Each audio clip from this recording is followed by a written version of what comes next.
This is how you can add live stream integration into your Roblox games, similar to the Doors content update. Someone actually made a module for this that I will link in the description. So if you want to go ahead and get that model, then you can insert that into your game, and then it'll pop up this it'll pop up live chat integration with a YouTube module under it, and you can just put this into the replicated storage.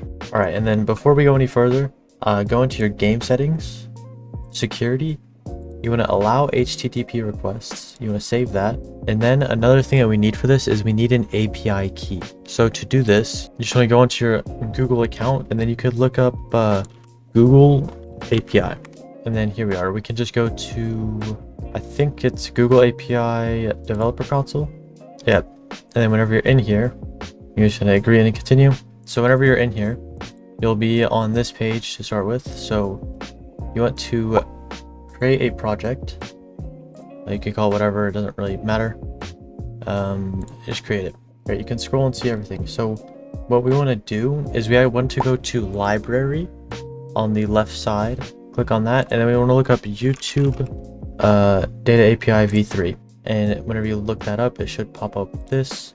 Click on this, and then you want to go ahead and enable this API. And then it should bring you to this page right here, and then it says to use this API you may need credentials. So you can go ahead and create credentials right there. Okay, that didn't work, so you can just go to your credentials screen on the left, and then you want to create credentials. You want to create an API key. It should pop up with your API key, and then from here you can just copy it, or you could just leave this open for now until we actually need it in Roblox. So yeah, if you want to make sure that this is working, you go to your enabled APIs and services, and you should see at the bottom of this list YouTube data API. We're going to go into your game now, and then in live chat integration, I don't think we actually don't need to. Okay, there's one thing we need to do in here. In the YouTube module, it says don't touch anything, whatever, we don't care, we're going to touch stuff. We're going to go down to the get live chat messages, scroll down to where you see this little table for message timestamp, and then right below this it says if message timestamp greater than or equal to self-left, whatever. You want to go ahead and take this -1. This just works better for me, at least. It seems to get all the messages if you do this, and it just works better. And that's all we need to do in here. We don't need to touch this other module. Actually, you can touch this one. So what you could do in here is change the default settings in here, record previous messages, message limit, all this stuff. You don't need to do any of this. It really doesn't matter. All right, so after we set that up and you have your settings that you want, all right, so now what you can do is create a script in the server script service. Call it whatever you want. I'm just gonna call it like chat or something. All right, and here we need to get that live chat module. So we'll say live chat equals require, which means we also need the replicated storage.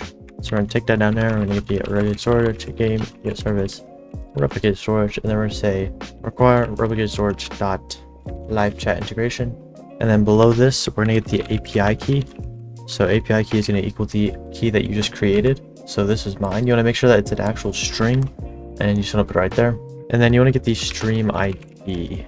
So to get the stream ID, ideally you'd have a UI interface that the player can interact with to set this. But for now, we're just going to hard code it in. So to get the API key, you want to go ahead and go to a stream like this one. I just found a random one that has a lot of people chatting in it. So in here, we're just going to go ahead and go to the URL up here. And then you want to get this, the string of letters and numbers after the equal sign. So you're going to copy this and then take it into your game. Paste it as a string like that, and that should work. So now this is how you're going to actually get the messages. So with the live chat, you can go local chat equals like live chat dot new, and then we're going to pass in the API key and the stream ID. So now that we have that, we can go ahead and say like while true do just task.wait1. So every second we're going to get the messages, which is going to equal chat get messages. And then we're going to go ahead and print these messages. Well, we can actually go for message in iPair, or we'll just do pairs messages. We could print message.message. So this will print the actual, like what they said.